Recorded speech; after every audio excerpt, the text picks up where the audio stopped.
Hello everyone, my name is Abhishek और मैं आप सबका फिर से स्वागत करता हूँ हमारे इस छोटे से यूट्यूब चैनल पे जिसका नाम है इनसाइट्स ऑन फिजिक्स। ये है हमारा आज का video number 6 on laws of motion. और आज के वीडियो में हम देखने वाले हैं what are the common forces in mechanics.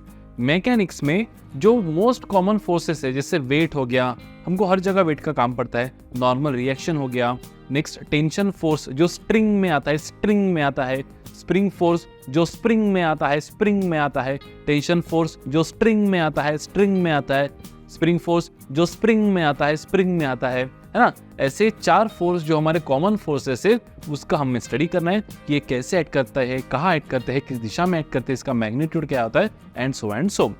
और उसके बाद हम देखेंगे how to draw the free body diagram. कोई भी ऑब्जेक्ट के ऊपर अगर हमें स्टडी करना है कि कैसे फोर्सेस लग रहे हैं, कितने फोर्सेस लग रहे हैं, है ना, इक्विलिब्रियम में है या नहीं है, मोशन में है तो उसके ऊपर नेट फोर्स कितना लग रहा है, एक्सेलरेशन कैसा है, ये निकालने के लिए सबसे पहला काम सुंदर फ्री बॉडी डायग्राम होता है। तो कोई भी मैकेनिक्स का सवाल, मोस्ट ऑफ द केसेस में लॉज ऑफ मोशन में जो हम जितने भी सवाल हल करते हैं, ये फ्री बॉडी डायग्राम निकाल कर ही उसको एनालाइजेशन करके ही सॉल्व करते हैं। तो फ्री बॉडी डायग्राम इस केस में बहुत इंपॉर्टेंट पैरामीटर बन जाता है regarding solving the numericals. So this will be the scenario of the today's session. So hello again, my name is Abhishek and let's dive into the topic common forces in mechanics.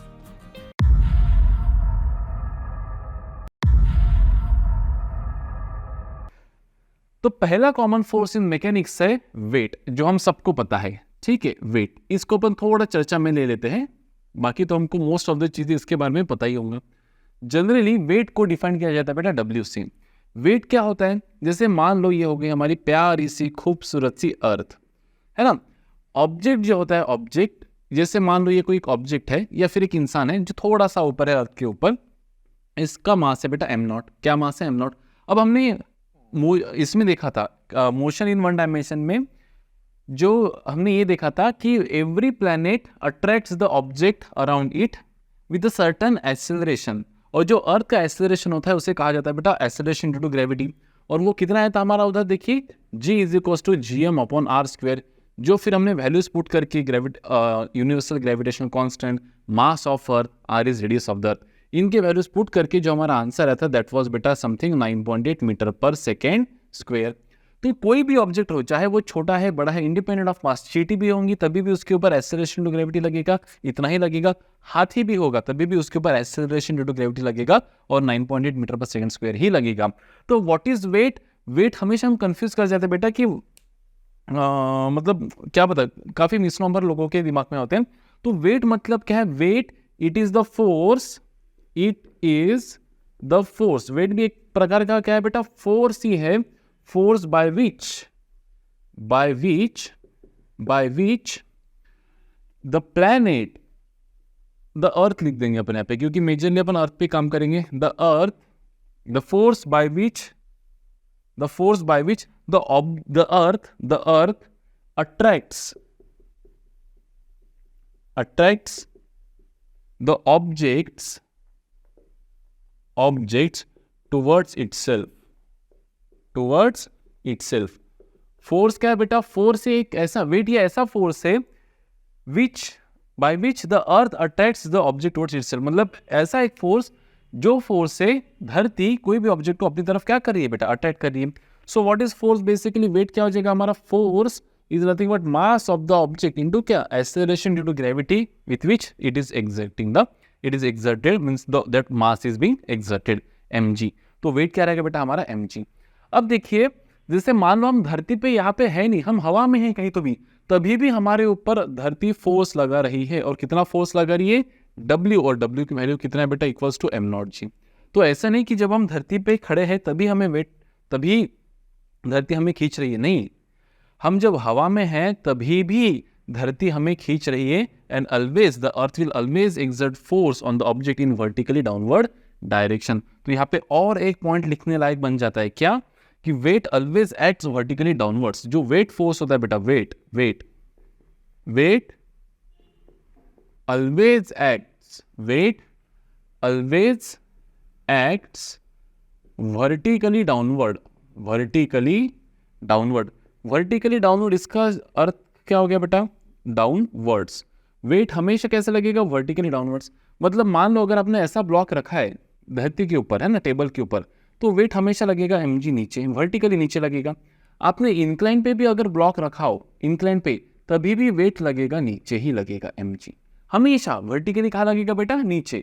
चाहे block सीधा हो, सीधा table पे रखा हो, या फिर कुछ एंगल थीटा पे इसको रख दिया गया हो, कुछ एंगल थीटा पे इसको रख दिया गया हो, वेट जो है, वेट, धरती हमेशा ऑब्जेक्ट्स को अपनी तरफ ही खींचेंगे, always it will act towards the centre. जैसे मान लो ये अगर कोई धरती है, कोई धरती की अपनी धरती है, और इसके ऊपर यहाँ पे कोई ऑब्जेक्ट है, यहाँ पे इंसान है यहाँ पे, ठीक है, तो इसके ऊपर फोर्स कहाँ लग रहा है बेटा, always towards the centre of the earth. तो अगर आप यहाँ से देखिए, यहाँ से, तो it is always vertically downward direction.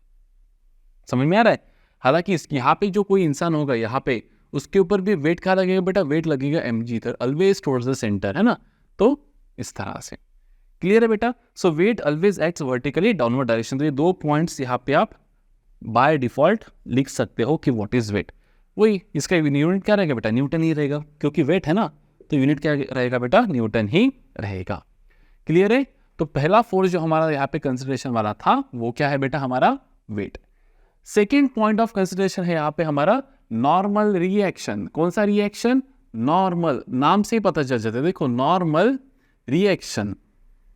Normal reaction, normal मतलब परपेंडिकुलर, और रिएक्शन मतलब एक्शन के बाद जो फोर्स बनता है ना, हमने पढ़ा था ना Newton's third law of motion में, every action has equal and opposite reaction. ठीक है, अब देखो नॉर्मल रिएक्शन मतलब क्या होता है बेटा, नॉर्मल रिएक्शन तभी फोर्स लगता है, देखो वेट ये नॉन कॉन्टैक्ट फोर्स है। कैसा फोर्स है, नॉन कॉन्टैक्ट, मतलब जरूरी नहीं कि ऑब्जेक्ट किसके साथ कांटेक्ट में रहे, धरती के साथ आप कांटेक्ट में रहो, ये जरूरी नहीं कि आपके ऊपर वेट लगे। आप अगर ऐसा हवा में भी हो, हवा में भी हो, तभी भी आपके ऊपर वेट लग रहा था mg हमेशा, इसलिए तो आप नीचे आ गए वापस, नहीं तो ऊपर नहीं उठ जाते। तो वेट ये कांटेक्ट फोर्स नहीं है, आप चाहे कांटेक्ट में रहो अर्थ के या ना रहो, आपके ऊपर हमेशा वेट mg लगते ही रहेगा, है ना। और हर किसी का वेट अलग रहेगा बेटा, हर किसी का वेट अलग रहेगा, लेकिन हर किसी के ऊपर जो लगने वाला जी है वो कैसे रहेगा, सेम रहेगा। जैसे मान लो चींटी का मास होगा 1 ग्राम, तो उसके ऊपर वेट कितना लग रहा है, वेट उसका वेट कितना फोर्स लग रहा है उसके ऊपर, 1 ग्राम मतलब 10⁻³ इंटू 9.8 mg। अगर मेरा मास है समझो मान लो 7 kg, तो 7 इंटू 9.8 लगभग 70 न्यूटन, इतना फोर्स मेरे ऊपर लग रहा है। तो मेरे ऊपर जितना एक्सेलरेशन टू ग्रेविटी है 9.8, उतना ही चींटी के ऊपर भी है, लेकिन दोनों का हमारा वेट अलग है। क्यों? क्योंकि हमारा मास अलग है। और एक चीज, जो हमारा मास होता है बेटा, ये कभी चेंज नहीं होता है। आप चाहे आज के चांद पे चले जाओ, मार्स पे चले जाओ, कहीं पे और चले जाओ, जो आपका मास है, the actual content in your body does not changes, it never changes. मतलब चेंजेस अकॉर्डिंग, जैसे अपन वेट लॉस किया तो मास चेंज होगा, मोमेंट एक कोई इंस्टेंट की बात करें अपन, ठीक है। तो mass of the body does not changes. Change क्या होता है, place to place acceleration due to gravity change होता है, ये जी चेंज होता है हर प्लेनेट के लिए अलग। इवन धरती पे भी अगर आप थोड़ा ऊपर जाओ towards the sky from the surface, तो जी कम होते जाएगा। इवन आप धरती के अंदर जाओ, तभी भी जी कम होते जाएगा। तो जी बहुत फ्लक्चुएट मारता है, इसलिए वेट फ्लक्चुएट मारता है। मास की वजह से वेट फ्लक्चुएट नहीं मार रहा है, जी फ्लक्चुएट मार रहा है, इसलिए वेट फ्लक्चुएट मार रहा है। क्लियर है? So it is a non contact force. मैं यहाँ पे लिखना रहेगा कि आप लिख सकते हैं it is non contact force and always acts vertically downward direction, always act vertically downward direction. अब सेकंड है बेटा नॉर्मल रिएक्शन। कोई बुक में इसको एन से भी डिनोट किया गया है, कोई बुक में इसको आर से भी डिनोट किया गया है, तो हम इसको डिनोट कर देंगे बेटा आर से। किससे डिनोट कर देंगे? आर से। अब नॉर्मल रिएक्शन यानी क्या होता है, देखो कि जैसे मान लो अभी ये कोई धरती है ना, इसके ऊपर ये हो गया इंसान, तो धरती इंसान को खींच रही अपनी तरफ mg से। फिर इंसान जा क्यों नहीं रहा धरती के अंदर? क्योंकि धरती इंसान को एक नॉर्मल रिएक्शन दे रही है R। अब ये जब इंसान हवा में था तब mg लग रहा था, लेकिन R नहीं लग रहा था। क्यों? क्योंकि R तभी आएगा जब कांटेक्ट रहेगा। जब क्या रहेगा बेटा? कांटेक्ट। इसलिए नॉर्मल रिएक्शन एक ऐसा फोर्स हो जाएगा सर, कांटेक्ट फोर्स हो जाएगा। कैसा फोर्स हो जाएगा सर? ये कांटेक्ट फोर्स। देखो mg तो यहां पे भी लग रहा है, लेकिन R कब आएगा बेटा? जब ये कांटेक्ट में आएगा धरती के। तो एक वो फोर्स है, देखो मोटा फिलहाल तो आप ये समझ लो कि mg क्या है बेटा? The force with which earth is pulling us. mg ये हम धरती पे लाद रहे हैं, ऐसा भी बोल सकते हैं, या फिर ये वो फोर्स है जिससे धरती आपको खींच रही है। ये फोर्स mg आपके ऊपर लग रहा है बेटा, धरती आप पे लगा रही है।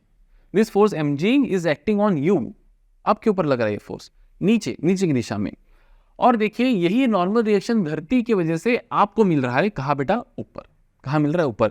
तो क्योंकि आपके ऊपर इक्वल एंड अपोजिट फोर्स लग रहा है, आप ना तो नीचे जा रहे हो ना तो ऊपर जा रहे हो, तो यहाँ पे एक ही बॉडी पे आप बोलेंगे सर अगर ये एक्शन है तो ये तो रिएक्शन हो जाएगा। और आपने कहा था सर कि यहाँ पे mg तो बॉडी पे लग रहा है इंसान पे, और नॉर्मल रिएक्शन भी इंसान पे लग रहा है सर। और आपने तो कहा था Newton's third law of motion में कि भाई साहब action reaction pair does not, मतलब फोर्स डज नॉट ऑकर्स आइसोलेटेडली, वो अपने साथ हमेशा एक एक्शन के साथ रिएक्शन होता ही है। और एक्शन रिएक्शन पेयर ये दो अलग अलग बॉडीज पे लगते हैं अपोजिट दिशा में, इक्वल इन मैग्नीट्यूड में। तो अब यहाँ पे ये तो समझ में आ रहा है सर कि जितना mg उतना ही r लग रहा है, लेकिन सर mg भी हम पे लग रहा है, r भी हम पे लग रहा है, तो सर फिर मतलब ये तो सर फिर गलत हो गया। ऐसा नहीं, अगर हम इसका एक्चुअल में एबीडी निकालने की कोशिश करें बेटा, तो देखो थोड़ा सा है ना हमें ऐसा कुछ करना पड़ेगा, ठीक है। तो इंसान के ऊपर एक फोर्स लग रहा है mg, जो धरती इसके ऊपर लगा रही है, और उतने ही फोर्स से देखो इंसान के ऊपर और धरती के ऊपर ये है मास m0, धरती का मास है m, ये दोनों भी एक दूसरे को अपनी तरफ पुल कर रहे हैं। Attraction, mutual gravitational law of attraction, gravitational force of attraction से इंसान भी इसको पुल कर रहा है और धरती भी इंसान को पुल कर रही है। तो जितने फोर्स से इंसान को पुल लग रहा है बेटा mg, कितने इससे लग रहा है बेटा mg, धरती जो इसको पुल कर दे वो कितना है बेटा mg, और उतने ही फोर्स से लगभग mg से धरती भी पुल की जा रही है इंसान द्वारा, ठीक है। ये कब की बात है, जब ये कांटेक्ट में नहीं है। जैसे ये कांटेक्ट में आ जाएंगे तो नॉर्मल रिएक्शन आ जाएगा बेटा, क्यों? क्योंकि normal reaction is a contact type of force. तो क्या होगा, जैसे ये कांटेक्ट में आएंगे इसके ऊपर equal and opposite forces exert होंगे, equal and opposite forces exert होंगे, जिसको अपन ने यहाँ पे क्या बोल दिया बेटा, आर। क्या बोल दिया, आर। अब देखो ये जो है mg, ये धरती द्वारा इंसान पे लगाया जा रहा है, और ये जो नॉर्मल रिएक्शन है, ये इंसान पे ही धरती से मिल रहा है।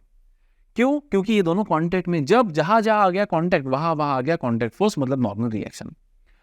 एक फोर्स धरती पे लग रहा है बेटा mg, उतना ही फोर्स जितना इसका मैग्नीट्यूड उतना ही। अब हालांकि mg नहीं होता है, gm/r², इसको लिख सकते थे अपन, छोड़ो। तो ये हो जाएगा बेटा mg, जो इंसान द्वारा धरती पे लग रहा है। और क्योंकि इंसान धरती को खींच रहा है, तो एक नॉर्मल रिएक्शन भी इंसान द्वारा, इंसान इसको mg से खींच रहा है, और एक कांटेक्ट फोर्स की वजह से भी एक नॉर्मल रिएक्शन धरती के ऊपर लग रहा है r, which is equals to mg। तो ये बेसिकली यहाँ पे जब हम लिखते हैं तो ये r हम यहाँ पे कंसिडर नहीं करते हैं। ये वाले जो r है, ये वाला mg, और ये वाला जो r है ना, ये वाला हम कंसिडर नहीं करते। देखो ध्यान दो, ये mg इंसान पे लग रहा है धरती द्वारा, ये mg धरती पे लग रहा है इंसान द्वारा, और ये दोनों इक्वल। तो ये हो जाएगा एक्शन और ये हो जाएगा उसका रिएक्शन, ये एक्शन और ये हो जाएगा उसका रिएक्शन। देखो इंसान पे लग रहा है mg धरती द्वारा नीचे, और धरती पे भी लग रहा है बेटा mg इंसान, धरती पे भी लग रहा है mg इंसान द्वारा ऊपर। तो ये एक दूसरे को क्या करेंगे बेटा, कैंसल। लेकिन क्योंकि इनके बीच में कांटेक्ट आ जाएगा, तो फिर कांटेक्ट फोर्स को बीच में आना पड़ेगा, जो इस mg को ये r बैलेंस कर रहा है। और ये नॉर्मल रिएक्शन किसके द्वारा मिल रहा है बेटा, देखो ध्यान दो, ये जो नॉर्मल रिएक्शन है, this is being exerted on the man. ये नॉर्मल रिएक्शन लग रहा है धरती, अर्थ के वजह से धरती पे, इंसान पे। और ये नॉर्मल रिएक्शन लग रहा है बेटा इंसान पे, किस पे? ये लग रहा है नॉर्मल रिएक्शन धरती पे, अर्थ पे लग रहा है ये। और ये नॉर्मल रिएक्शन कहाँ लग रहा है बेटा, मैन पे। कहाँ लग रहा है, मैन पे, धरती द्वारा। तो यहाँ पे देखो ये mg को बैलेंस करेगा ये rm, और ये mg को बैलेंस करेगा ये re, अर्थ। तो बेसिकली हम यहाँ पे जब हम इंसान की बात करते हैं, तो इंसान के ऊपर लग रहा है अर्थ द्वारा mg नीचे, और अर्थ द्वारा इसके ऊपर लग रहा है बेटा rm, नॉर्मल रिएक्शन। तो ये दोनों equal in magnitude opposite direction होते हैं। इतना नहीं भी समझाऊंगा तो टेंशन ना लो, ये फोर्सेस हम कभी भी यहाँ पे कंसिडर नहीं करते। तो बेसिकली अगर मैं सिर्फ अर्थ मैन की बात कर रहा हूँ, mg और rm, तो ये अर्थ को फिलहाल हम यहाँ पे भूल जाएंगे कि भाई इंसान पे दो इक्वल एंड अपोजिट फोर्सेस लग रहे हैं। जब इंसान धरती के कांटेक्ट में नहीं था, तो अर्थ द्वारा उसको नॉर्मल रिएक्शन नहीं मिल रहा था, इसलिए सिर्फ mg लग रहा था, इसलिए वो कहाएगा नीचे नीचे नीचे नीचे आएगा। लेकिन जैसे वो धरती पे आ गया तो उसको rm भी मिल गया, जो किसके बराबर है बेटा, mg के बराबर है। और तब r इज इक्वल टू क्या हो जाएगा बेटा, हमारा mg। और इसलिए mg नीचे और re ऊपर, mg नीचे और re ऊपर, इसलिए ये कहीं नहीं जाएगा, इंसान बैलेंस जाएगा। देखो अभी मैं स्टेबल हूँ, ना मैं जमीन के अंदर जा रहा हूँ ना मैं उड़ रहा हूँ। हाँ, लेकिन जब मैं हवा में था, हवा में तो मेरे ऊपर सिर्फ क्या लग रहा था, नीचे mg, इसलिए मैं नीचे नीचे आ रहा था, क्योंकि नेट फोर्स कहाँ था मेरा, नीचे mg। कोई नॉर्मल रिएक्शन बैलेंस करने के लिए था ही नहीं। और जैसे मैं धरती के कांटेक्ट में आ गया, धरती ने एक नॉर्मल रिएक्शन देना स्टार्ट कर दिया अपोजिट दिशा में।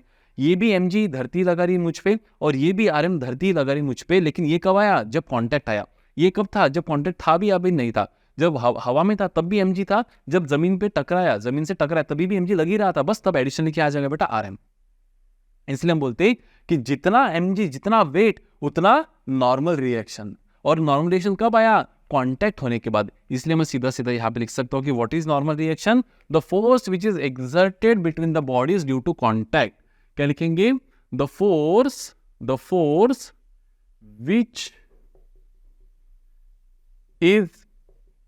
which is exerted on the bodies नहीं लिखेंगे, exerted between the bodies, exerted between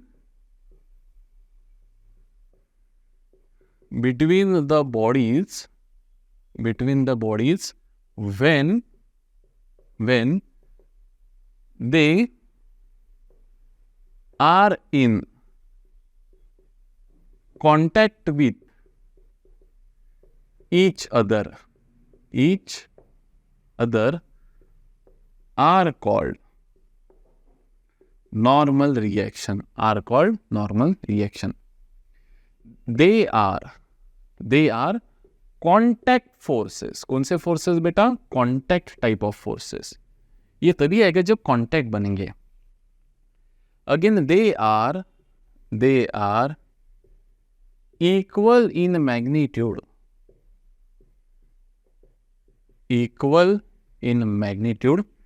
and opposite in direction। they are equal in magnitude and opposite in direction। अब देखो मैं वापस एक बार फास्ट में एक्सप्लेन कर देता हूँ इस पूरे इसका सार।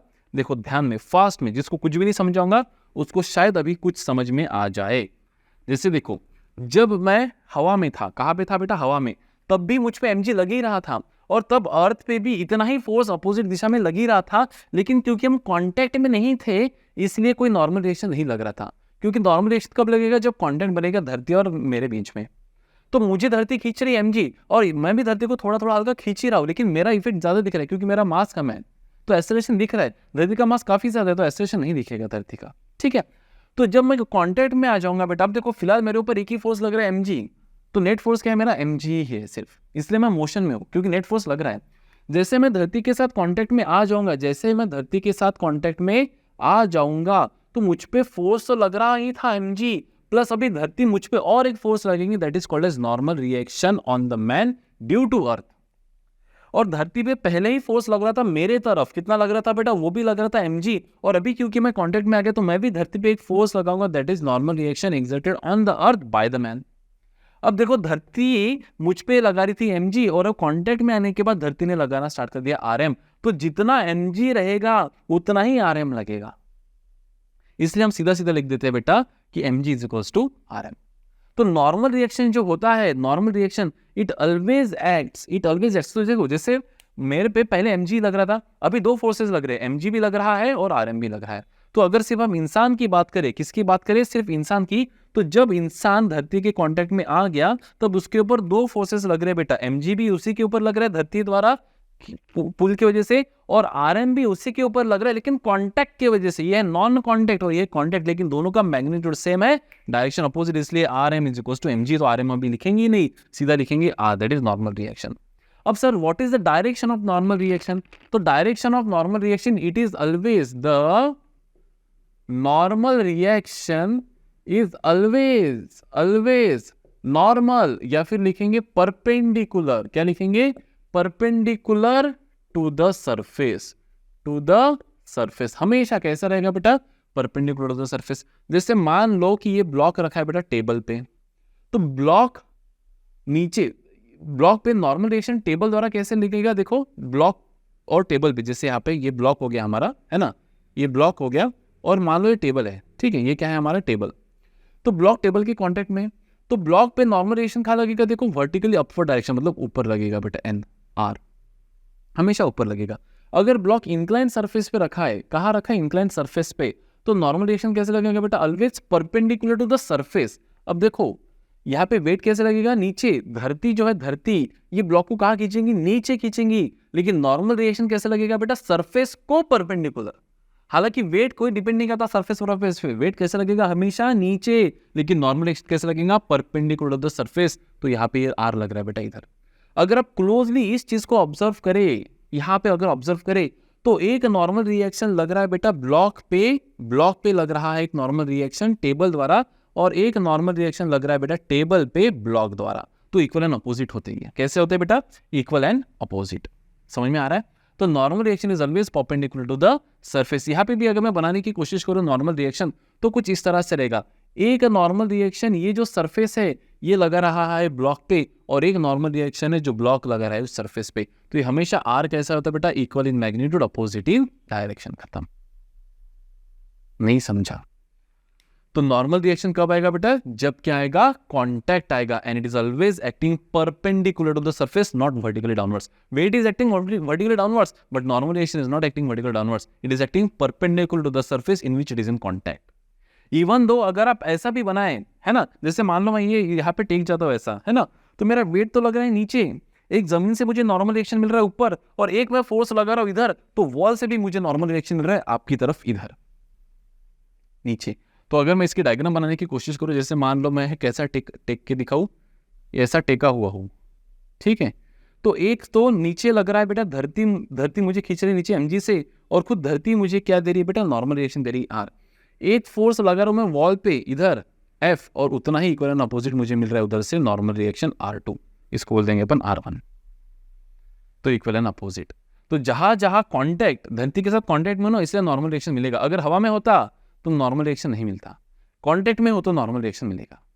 और हमें वेट पता है क्यों महसूस होता है? देखो वेट हमें होता ही है, लेकिन महसूस नहीं होता है। कब? जब हम हवा में होते हैं। पंछी बनूं उड़ते फिरूं मस्त गगन में, आज मैं आजाद। जाने दो। जब हम हवा में है बेटा, हवा में तो हमारे ऊपर वेट तो लग रहा है mg, लेकिन वो हमें महसूस नहीं होता। क्यों? क्योंकि जब तक हम जमीन पे गिरते नहीं तब से भड़ से नॉर्मल रिएक्शन मिलता नहीं। तो हमें वेट का एहसास क्यों होता है हमें वेट का? Because of normal reaction. जब तक नॉर्मल रिएक्शन मिलेगा नहीं, तब जब तक हड्डियां टूटेंगे नहीं तब तक लगेंगे नहीं कि भाई साहब हमको वेट था। अरे तेरे को वेट पहले भी था, बस महसूस इसलिए नहीं हो रहा था क्योंकि तू फ्रीली फॉल हो रहा था अंडर ग्रेविटी। लेकिन जैसे तू जमीन पे टकराया, mg को मिला n, और जितना तेरे को n मिलेगा, अगर वो इक्वल्स टू mg होगा तो सही बात है, या फिर कुछ अलग होगा तो वो जितना नॉर्मल रिएक्शन मिलेगा उतना तुझे अपना वेट महसूस होगा। तो यहाँ पर मैं इतनी गोल्डन लाइन लिख देता हूँ, या फिर जगह ही नहीं तो आप लिख लो कि वी एक्सपीरियंस वेट हमको हमेशा लगते ही रहता है। जब हवा में है तभी भी mg नीचे लग ही रहा है, जब जमीन पे तभी भी mg नीचे लग ही रहा है। लेकिन जब हवा में थे तब नॉर्मल रिएक्शन नहीं मिल रहा था धरती से, कांटेक्ट में कौन था? कोई नहीं। लेकिन जैसे धरती पे आ गए तो उस mg को अपोज करने के लिए एक नॉर्मल रिएक्शन धरती से मिलना स्टार्ट हो गया, और जितना ज्यादा r मिलेगा नॉर्मल रिएक्शन, उतना ज्यादा तुमको अपना वेट महसूस होगा। तो we experience weight because of normal reaction. ये गोल्डन लाइन है, इसको डब्बा कर दो। वी एक्सपीरियंस वेट, हमें वेट कब महसूस होगा? जब हमें नॉर्मल रिएक्शन मिलेगा। और नॉर्मल रिएक्शन कब मिलेगा? जब हम किसी के साथ कांटेक्ट में आएंगे। That's it, simple. क्लियर है बेटा? थोड़ा अगर यहाँ पे खिचड़ी हो गया होगा तो जाने दो, सिंपल। मैं आपको वैसे मैं अपना बेस्ट तरीके से समझने की कोशिश किया, उतने डीप में आपको कोई पूछेगा नहीं, लेकिन स्टिल क्लियर है। चलो let's start with next force, that is tension. क्या है नेक्स्ट? टेंशन। ABC। टेंशन बहुत इंपॉर्टेंट फोर्स है। देखो टेंशन नहीं लेने का। देखो ध्यान दो, बहुत बढ़िया से पढ़ेंगे इसको, ठीक है? बहुत ही बढ़िया से ध्यान दो। सिर्फ मान लो कोई ये सरफेस है, ये हो गया भाई साहब ब्लॉक, और ये मान लो कोई स्ट्रिंग है। क्या है ये? कोई स्ट्रिंग। इसको थोड़ा सा चौड़ा बना देते हैं ऐसा। स्ट्रिंग है भाई साहब, ये रोप है, स्ट्रिंग है, जो कुछ है। स्प्रिंग नहीं है, स्ट्रिंग है सर, ठीक है? स्प्रिंग भी पढ़ना है आगे। ये स्ट्रिंग है, ठीक है? ये हो गया हमारा स्ट्रिंग, को कलर कर देते हैं, मोटी मोटी स्ट्रिंग, ठीक है? देखो भाई साहब, अब मान लीजिए सरफेस स्मूथ है। कैसा है सरफेस? स्मूथ। फिलहाल अपन फ्रिक्शन को नहीं पकड़ते, इसका मास m पकड़ लेते, जरूरत नहीं थी वैसे, लेकिन ठीक है पकड़ लेते, ठीक है? अब देखो इस स्ट्रिंग से हमें इस ब्लॉक को खींचना है, Tang Tang Tang Tang Tang. अब थोड़ा सोच के देखो, जरा सोच के देखो कि मैं यहां से फोर्स लगा रहा हूं स्ट्रिंग पे F। कितना फोर्स लगा रहा हूं? F इतना फोर्स लगा रहा हूं बेटा। किस पे लगा रहा हूं मैं? स्ट्रिंग पे। क्या ये ब्लॉक खींचा जाएगा? Will this block move in this direction? आप बोलेंगे सर ये क्या सवाल है, तो छोटा बच्चा भी बता देगा फोर्स लगा तो ब्लॉक खींचा ही जाएगा। सोचो भाई साहब, सोचो। अगर स्ट्रिंग में टेंशन नहीं डेवलप होता, मान लो आपने फोर्स लगा दिया लेकिन स्ट्रिंग में टेंशन फोर्स ही डेवलप नहीं हुआ, तो टेंशन ही नहीं डेवलप हुआ तो इसको कौन खींचेगा? कौन खींचेगा ब्लॉक को? कोई नहीं। तो ब्लॉक को अगर कोई खींच रहा है तो उसका रीजन ये है कि स्ट्रिंग के हर एक मॉलिक्यूल में, हर एक पार्टिकल में एक टेंशन फोर्स जनरेट हो रहा है। कैसा फोर्स जनरेट हो रहा है? Tension force. और वो टेंशन फोर्स बोल रहा है कि यार ये 2 पॉइंट्स का डिस्टेंस उतना ही होना चाहिए, इसलिए ब्लॉक तू चल, नहीं तो मेरा कुछ खरा नहीं। आप बोलेंगे सर समझा नहीं। कोई दिक्कत नहीं, ध्यान दो। 2 ब्लॉक्स, 2 पॉइंट्स की कहानी है बेटा। कितने पॉइंट्स की कहानी है? 2। अक्कू और बक्कू। कौन? अक्कू और बक्कू की कहानी है। अब यहाँ पे देखिए, जैसे यहाँ पे फोर्स लग रहा है बेटा F इस दिशा में, ठीक है। अब ये स्ट्रिंग जो है इसे हम मान लेते हैं सर्वगुण संपन्न। कैसी स्ट्रिंग मान लेते हैं? सर्वगुण संपन्न। मतलब क्या? कि ये स्ट्रिंग है मासलेस, ये स्ट्रिंग है इनएक्सटेंसिबल। कैसे स्ट्रिंग है ये? इनएक्सटेंसिबल। इनएक्सटेंसिबल मतलब आप इसको कितना भी तानो, इसके कोई भी 2 पॉइंट्स के बीच का जो अंतर है वो कभी चेंज नहीं होगा, वो उतना ही रहेगा, ये एक्सपैंड नहीं होगा, ठीक है। इनएक्सटेंसिबल। और मासलेस मतलब भाई इसको मास नहीं है, ऐसा मान लेते फिलहाल के लिए, ठीक है। अब अगर ये 2 पॉइंट्स, जैसे आपने यहाँ पे फोर्स लगा दिया F, तो ये पॉइंट B आगे जाने की कोशिश करेगा, लेकिन स्ट्रिंग बोलेंगी अरे तू तो इनएक्सटेंसिबल है, तू तो इनएक्सटेंसिबल है, फिर आगे कैसे जा रहा है? तो पॉइंट B और A के बीच में अंतर बढ़ना नहीं चाहेगा। फिर ये कब पॉसिबल है? जब इस फोर्स को अपोज करने वाला कोई फोर्स रहे, and that force which is opposing the external force which is develop inside the string is called as tension force. और इसलिए टेंशन फोर्स कभी भी स्ट्रिंग में जब हम दिखाते हैं तो इस तरह से दिखाते हैं कि जैसे मान लो ये कोई स्ट्रिंग है तो इसके अंदर टेंशन फोर्स हम ऐसे दिखेंगे। क्यों? क्योंकि स्ट्रिंग को अपन इलोंगेट करेंगे तो टेंशन फोर्सेस कुछ इस तरह से डेवलप होंगे स्ट्रिंग के अंदर, जो एक्सटर्नल फोर्स को क्या कर रहे हैं बेटा? अपोज कर रहे हैं। क्या कर रहे हैं? अपोज कर रहे हैं।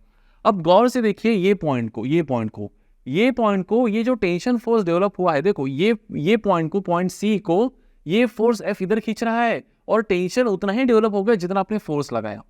ये सभी पॉइंट्स जो हम कलेक्ट कर रहे हैं, टेंशन उतना ही डेवलप होगा जितना आपने फोर्स लगाया। तो ये पॉइंट सी पे 2 इक्वल फोर्सेस लग रहे T और F, और अपोजिट दिशा में लग रहे, तो पॉइंट सी कहीं नहीं जाएगा, पॉइंट सी वही रहेगा जहां पे है। उसी तरह से आप ये पॉइंट को देखिए, ये पॉइंट पे मतलब ब्लॉक पे फोर्स कहाँ लग रहा है बेटा? टेंशन इधर लग रहा है, तो ये टेंशन फोर्स डेवलप हुआ, इसी वजह से ब्लॉक आगे गया। अगर ये टेंशन फोर्स स्ट्रिंग में डेवलप नहीं होता तो ब्लॉक आगे बढ़ता नहीं बेटा। तो इसलिए इतना इंपॉर्टेंट है टेंशन फोर्स, जिसको अपन डिनोट किससे कर रहे हैं बेटा? यहाँ पे T से। किससे डिनोट कर रहे हैं बेटा यहाँ पे अपन इसको? T से। तो tension force is always develop inside the block and it is always develop in the direction, tension force is always develop in a direction to oppose the external force which is trying to elongate it, खत्म। Which is trying to elongate it, खत्म। Clear है scene यहाँ पे? चलो next. अब देखिए बेटा यहाँ पे कैसा रहेगा, तो ठीक है। अब यहाँ पे अपन कुछ पॉइंट्स लिख लेते हैं टेंशन फोर्सेस के। पहला क्या रहेगा बेटा? देखो टेंशन फोर्स का पहला पॉइंट, ये सभी पॉइंट्स इंपॉर्टेंट है, ठीक है। द टेंशन फोर्स, लिख लो भी आप, साथ साथ लिख लो। The tension force acts in the direction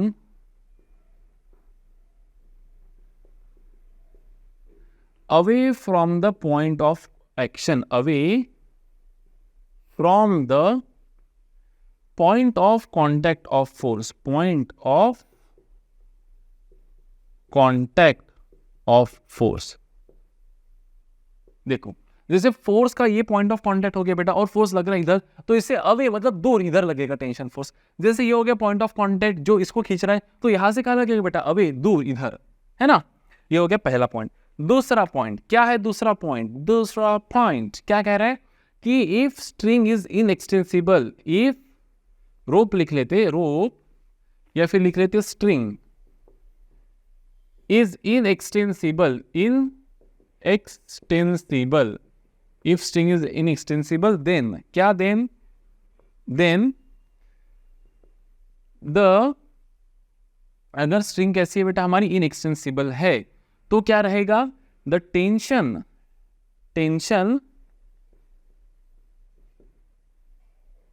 at every point in the string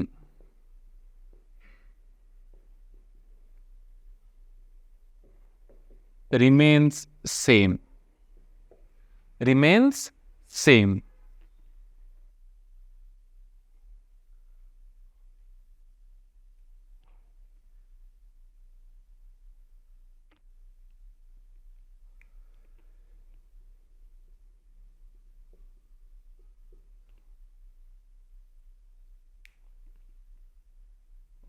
तो नेक्स्ट पॉइंट है कि इफ द रोप और द स्ट्रिंग इज मासलेस, अगर रोप कैसा है हमारा मासलेस है, मतलब रोप को मास नहीं है, तो क्या then the tension at every point on the string remain same, मतलब क्या कि हर जगह जो टेंशन रहेगा स्ट्रिंग का वो कैसा रहेगा, सेम रहेगा।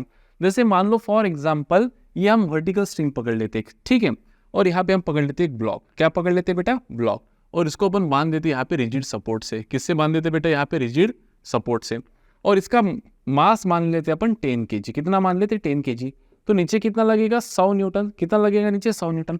अब देखो इसके अंदर टेंशन कैसे डेवलप होगा, जो दो पॉइंट्स के बीच में ये स्ट्रिंग लोकेटेड है ना, the tension force acts in the direction away from the point of contact, तो यहाँ पे और यहाँ पे इसके अवे मतलब एक फोर्स लगेगा इधर और एक फोर्स लगेगा इधर, तो ये हो जाएगा हमारा टेंशन फोर्स। और कितना डेवलप होगा बेटा टेंशन फोर्स, जितना वेट है mg, तो मैं यहाँ पे लिखता हूँ बेटा कि T is equal to 100 newtons, T कितना हो जाएगा यहाँ पे हमारा 100 न्यूटन्स। अभी दूसरे गौर करने वाली बात क्या है सर, कि अगर स्ट्रिंग मासलेस होगा, कैसा होगा, मासलेस, मतलब स्ट्रिंग को कोई मास नहीं है, तो हर जगह पे जो टेंशन रहेगा बेटा, ये पॉइंट पे, ये पॉइंट पे, ये पॉइंट पे, ये पॉइंट पे, हर जगह पे टेंशन रहेगा same, and that is equal to 100 Newton.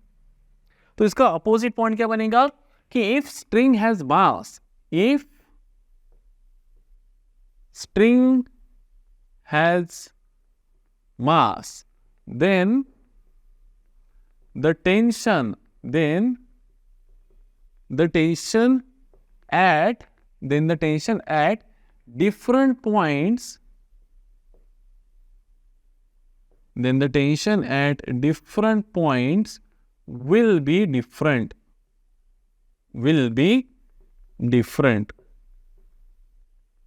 then the tension at different points will be different। अगर स्ट्रिंग को मास होगा, क्या होगा, मास, तो टेंशन एट डिफरेंट पॉइंट्स, अलग अलग पॉइंट पे जो टेंशन रहेगा वो कैसे रहेगा बेटा, अलग रहेगा।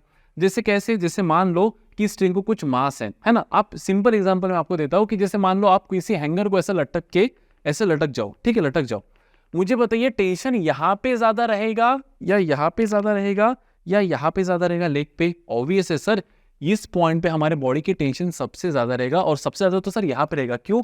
क्योंकि इस पॉइंट को, इस पूरे बॉडी के वेट को बैलेंस करना है। हालांकि इस पॉइंट को इसके नीचे का ही वेट बैलेंस करना है, इस पॉइंट को मान लो इसके नीचे का वेट बैलेंस कर रहा है, और जो हमारा पाव का जो ये टिप है बेटा, टिप, इस पॉइंट को किसी को बैलेंस नहीं करना है सर। तो अगर स्ट्रिंग मास वाली होंगी, मासलेस नहीं, इफ स्ट्रिंग हैज मास, तो यहाँ का टेंशन तो 100 न्यूटन है, लेकिन जैसे जैसे हम ऊपर जाएंगे tension will go on increasing for the points which lies above that point, और सबसे ज्यादा टेंशन यहाँ पे कहाँ रहेगा बेटा, यहाँ पे मैक्सिमम रहेगा। कैसे रहेगा, मैक्सिमम। क्यों? क्योंकि इस पॉइंट को ये वेट प्लस पूरे मास ऑफ स्ट्रिंग को बैलेंस करना है। फिर दूसरा सवाल आता है सर कि टेंशन कितना रहेगा, वो बाद में पढ़ेंगे, पहले तो हम ये पढ़ रहे कि स्ट्रिंग इज मासलेस, अगर मासलेस होंगी तो tension at every point is same, if string has mass tension at different point will be different. खत्म, A B C D। if string is inextensible, then the acceleration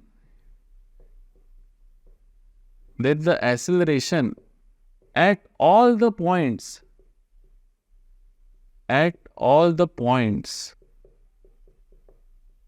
in the string will be same।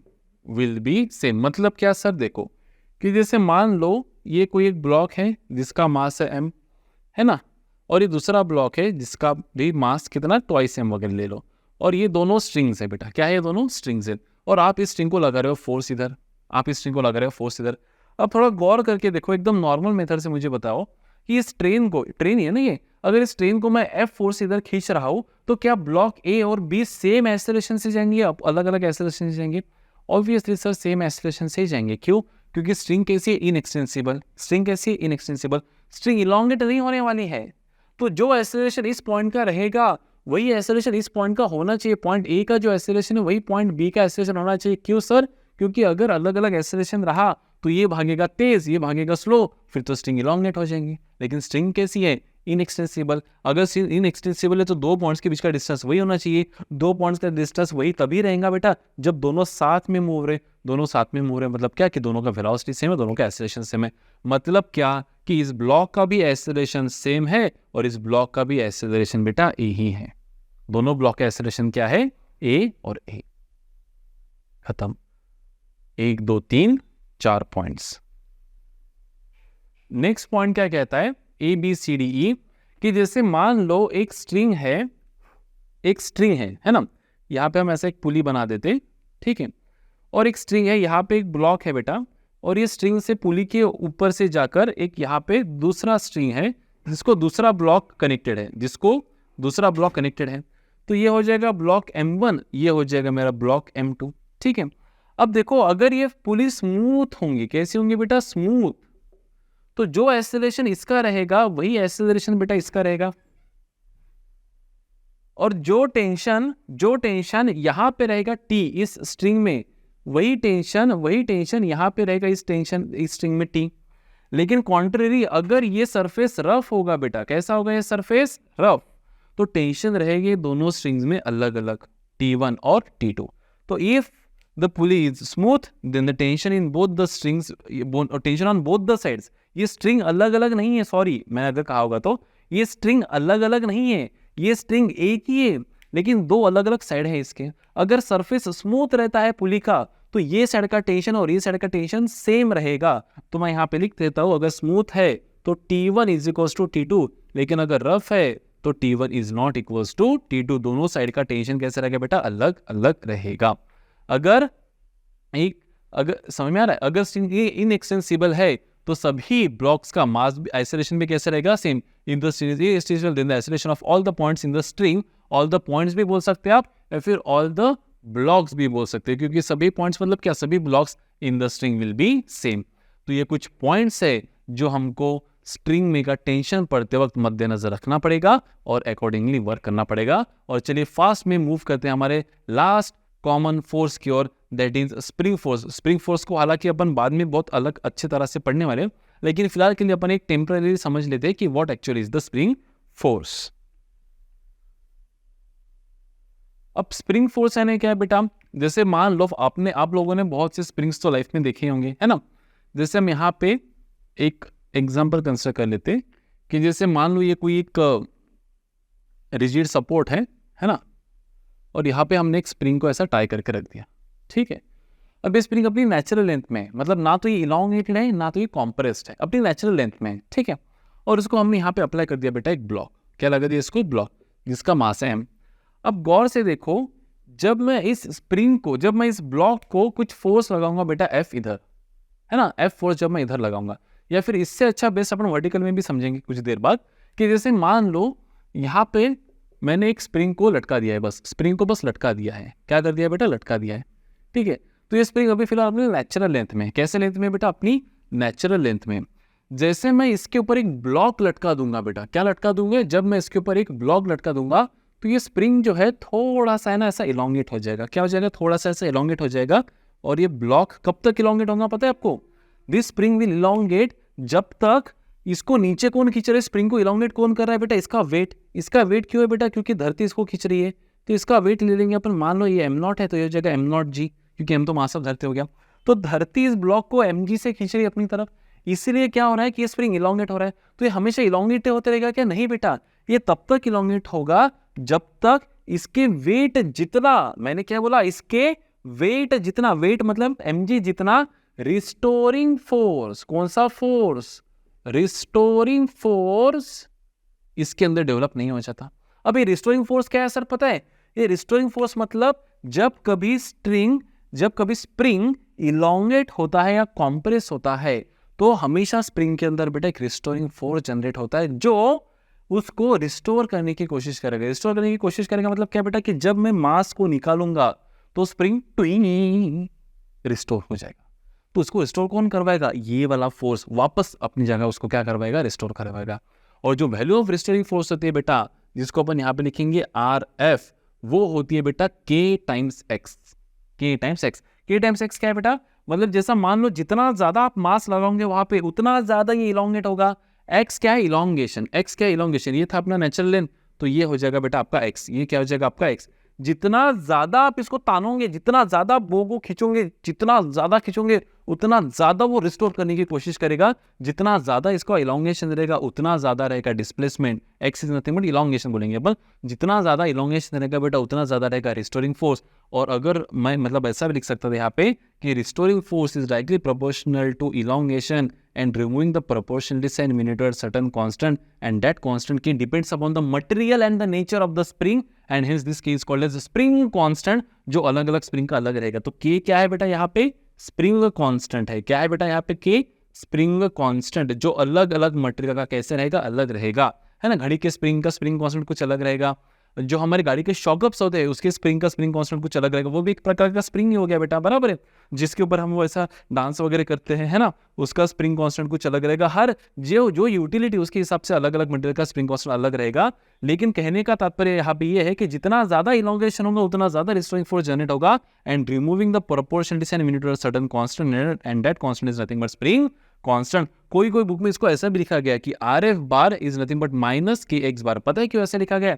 क्योंकि देखो displacement कहाँ हुआ है बेटा? नीचे, और restoring force कहाँ जनरेट हुआ है बेटा? ऊपर। तो अगर आप वेक्टर फॉर्म में इसको लिख रहे हो तो आपको माइनस देना पड़ेगा। क्यों? क्योंकि रिस्टोरिंग फोर्स जनरेट हो रहा है बेटा opposite to the displacement. Displacement देखो कहाँ हुआ है? नीचे की दिशा में। डिस्प्लेसमेंट वेक्टर कहाँ है? नीचे। और रिस्टोरिंग फोर्स कहाँ है बेटा? RF कहाँ है बेटा? ऊपर। समझ में आ रहा है? इसलिए कोई भी बुक में वेक्टर फॉर्म में अगर लिखाऊंगा तो माइनस के भी लिखा गया है। सेम। अब देखो मान लो कि आपने इसको अगर कॉम्प्रेस कर दिया, क्या कर दिया? स्प्रिंग को कॉम्प्रेस, इसको इधर कुचक दिया, इलोंगेट नहीं किया, कुचक दिया, कॉम्प्रेस कर दिया, तो देखो रिस्टोरिंग फोर्स कहाँ जनरेट होगा? अब यहाँ पे इस केस में ये हो जाएगा आपका डिस्प्लेसमेंट X। तो रिस्टोरिंग फोर्स कहाँ जनरेट होगा बेटा? आपने इधर कॉम्प्रेस किया ना, तो रिस्टोरिंग फोर्स जनरेट होगा इधर। कितना जनरेट होगा sir? RF is equal to कितना? KX। डिस्प्लेसमेंट कहाँ है सर? इधर। तो रिस्टोरिंग फोर्स रहेगा इधर।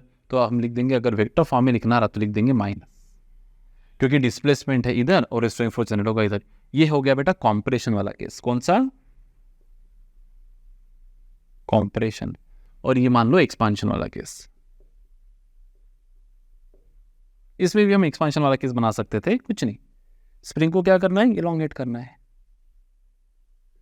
तो यहाँ पे रिस्टोरिंग फोर्स इधर जनरेट होगा, क्योंकि डिस्प्लेसमेंट कहाँ है बेटा? इधर है। तो रिस्टोरिंग फोर्स जनरेट होगा अपोजिट दिशा में। तो RF bar is minus KX बार। खत्म। So this is the case. ये हो जाएगा हमारा केस। लास्ट स्प्रिंग फोर्स, जिसको अपन RF से भी डिनोट करते हैं, कोई बुक में इसको K से भी नोट किया होगा, F से भी डिनोट किया होगा, कोई दिक्कत नहीं। अलग अलग बुक में अलग अलग नोटेशन हो सकता है। सो आई होप आपको ये सभी points common forces in mechanics समझ में आए होंगे। मैं इसी वीडियो में फ्री बॉडी डायग्राम भी लेने की कोशिश करने वाला था, लेकिन क्योंकि ये वीडियो थोड़ा सा लेंदी हो जाएगा तो हम यहाँ पे रुक जाते हैं और अगले इसमें फ्री बॉडी डायग्राम और उससे रिलेटेड कुछ न्यूमेरिकल्स लेने की कोशिश करेंगे। ये सभी पॉइंट्स आप यहाँ पे 12 का 20 से अच्छे से लिख लेना। तब तक आपको क्या करना है? वही स्टे ट्यून्ड, पढ़ते रहिए, नोट्स निकालते रहिए और अपनी लक्ष्य की ओर जैसे आपको लगे वैसा स्लो फास्ट लेकिन आगे बढ़ते रहिए। बाय।